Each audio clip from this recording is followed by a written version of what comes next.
ओम साईं राम। आज का साईं वचन बाबा कह रहे हैं, मेरे बच्चे, ये भक्ति ही तुम्हें सब संकटों से पार ले जाएगी।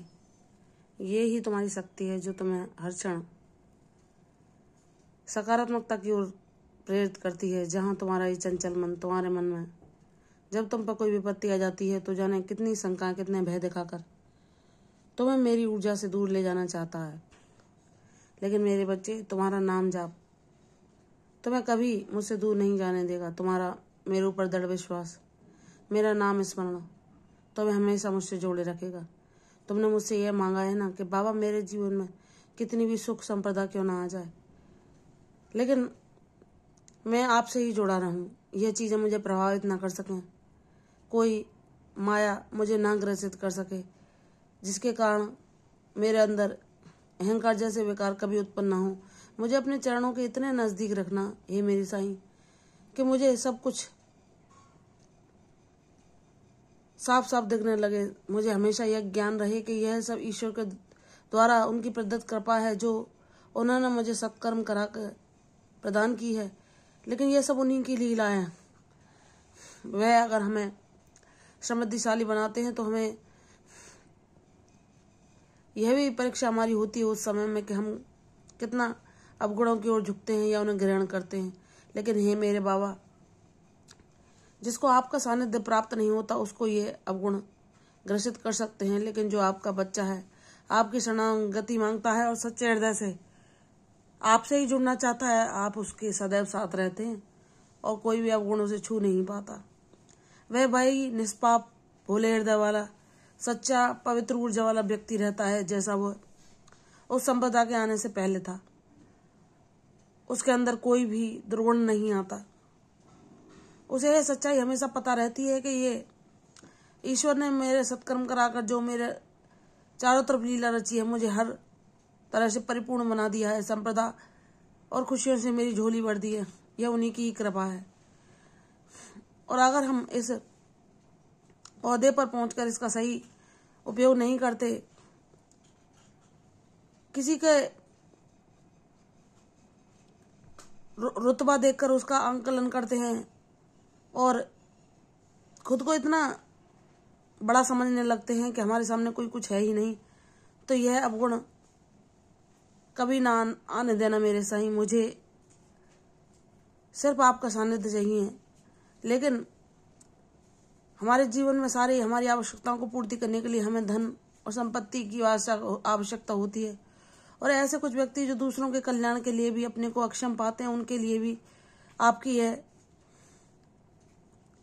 लक्ष्मी रूप में आपका उनके घर में निवास स्थिर रूप से आवश्यक है। लेकिन मेरे बाबा, उनकी भक्ति इतनी दृढ़ हो कि उनके मन में सिर्फ आप ही बसें।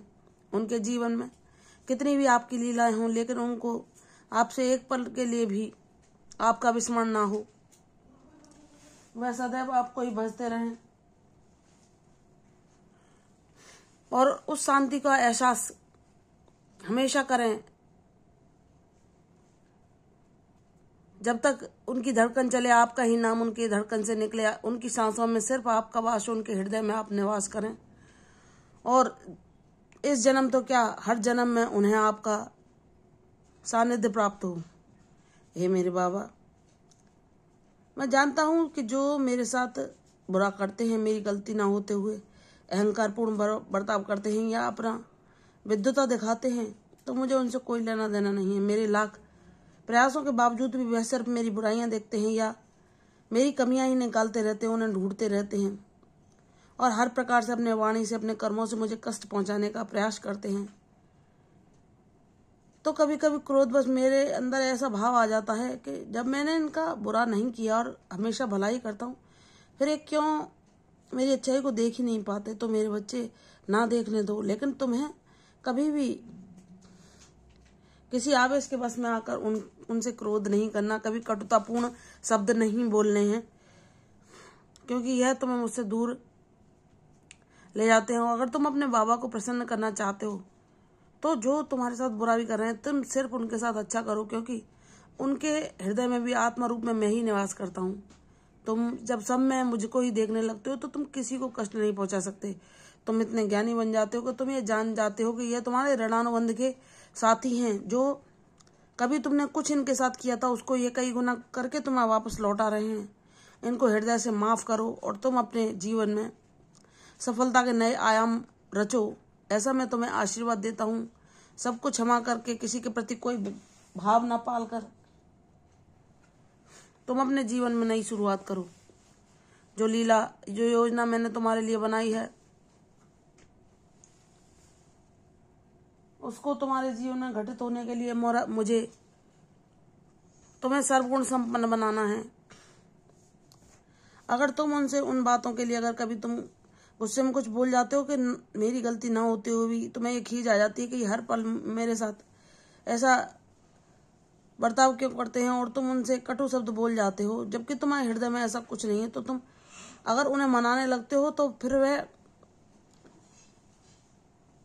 तर्क उतर करके तुम्हें ही दुख रूपी अंधेरे में ढकेलना चाहते हैं। तो उनसे तर्क वितर्क ना करो।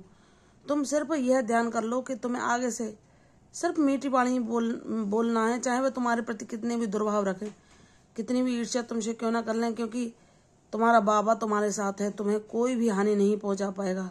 यह मैं तुम्हें आश्वासन देता हूँ। तेरे घर किसी चीज का अभाव नहीं होगा। बस तू मेरे बताई हर बात को अपने जीवन में अनुसरण कर। तू हर पल कोई कुछ भी बोले, कोई कितनी भी निंदा क्यों ना करे, कोई कितनी भी तेरे ऊपर तेरे अवगुण क्यों ना निकाले, कोई भी बात तुझे विचलित नहीं कर पाएगी अगर तू बाबा का नाम स्मरण करता हुआ इन चीजों को अनदेखा करेगा और सुनेगा ही नहीं। कोई तुम्हारी निंदा कर रहा है तो उसको धन्यवाद दो कि वह अपनी जीभ से तुम्हारे सभी अवगुणों को दूर कर रहा है। वह उस साबुन की तरह तुम्हें साफ कर रहा है और अपने अच्छे कर्मों को खो रहा है। तो मेरे बच्चे, वह एक तरह से तुम्हारा भला ही कर रहा है, वह तुम्हें निखार रहा है। तो जाने दो, उसको भी धन्यवाद देते हुए तुम्हारा उससे कोई लेना देना नहीं है, लेकिन तुम उससे सम्मानपूर्ण और स्नेहपूर्ण ही व्यवहार करो, क्योंकि तुम्हारा बाबा तुम्हारे लिए कभी कहीं ऐसी कमी नहीं छोड़ना चाहता जिस गुण के कारण मुझे ये लगे कि मेरे बच्चे ने अभी तक पूर्ण रूप से अपने चरित्र में मुझे नहीं उतारा है। तो मेरे बच्चे, तुम उन लोगों से उस बात पे विचार विमर्श तो ना करो, बस अपने चरित्र में यह गुण अपना लो कि तुम्हें सबसे ही प्रेम पूर्वक वाणी में बिना उच्च स्वर के बोलना है, ताकि वह जो तुम्हें तर्क वितर्क के द्वारा लौटाए तो वह ऊर्जा तुम्हारे मन को अशांत ना कर सके। मेरे बच्चे, तूने सभी पड़ावों को पार किया। तेरे जीवन में परिस्थितियां कितनी भी भयंकर रूप से प्रकट क्यों ना हुई हो, लेकिन तुझे कोई हिला नहीं पाया, कोई तेरे मनोबल को तोड़ नहीं पाया, क्योंकि तू मेरा सच्चा बच्चा है और हर पल मैं तेरे साथ रहता हूँ, तेरी रक्षा करता हूँ, तुझे अपने संदेश पहुंचा रहता हूँ कि यह तेरा प्रारब्ध है और तूने अब सब कुछ भोग कर समाप्त कर लिया है। अब मैं तेरे जीवन में खुशियों भरे दिनों को भेज रहा हूँ, तेरे लिए ऐसे मित्र, ऐसे साथियों को भेज रहा हूँ जो तेरे लायक हैं, जो तेरा सम्मान करेंगे, तेरी भावनाओं को समझेंगे और तेरे साथ वैसा व्यवहार करेंगे जिसके तू काबिल है। मेरे बच्चे, मैं तुझे वह ताज पहनाना चाहता हूँ जिसके तू लायक है, और तू मेरा वह दुलारा बच्चा है। जैसे एक पिता अपने बच्चे को लाड़ प्यार करता है और उसे सबसे प्यारी चीज उसे धरोहर के रूप में भेंट करता है, तो मैं भी तेरे जीवन में जो कुछ दूंगा वह तेरे लिए सर्वोत्तम होगा। मैं तेरा पिता हूँ। तू कहता है ना मुझे कोई आशीर्वाद या प्रेम के बोल ना दे, तो कोई बात नहीं, मेरे बाबा है ना मेरे साथ, उनका आशीर्वाद तो ऐसा होगा जिसके सामने सभी के आशीर्वाद तुच्छ लगने लगते हैं। वह दिन भी तेरे जीवन में जरूर आएगा जब तेरी आंखों में खुशी के आंसू होंगे और मुझे तुझ पर गर्व होगा कि तू मेरा प्रिय बच्चा, और तूने हर इम्तिहान को हंसते हंसते पार कर लिया और अपने आंसुओं को सिर्फ मुझे ही दिखाया, किसी अन्य को नहीं। अपने हर दर्द को मुझसे ही बयां किया, किसी और से नहीं। और तू यह अच्छी तरह जान चुका है कि इस जग में कोई भी ईश्वर के अलावा हमारा साथी नहीं बन सकता, ना हमारी मदद कर सकता, ना हमें वह प्रेम सहानुभूति प्रदान कर सकता है जो हमें उन परेशानी भरे दिनों में आवश्यकता होती है। वह सिर्फ बाबा ही सच्चे साथी हैं।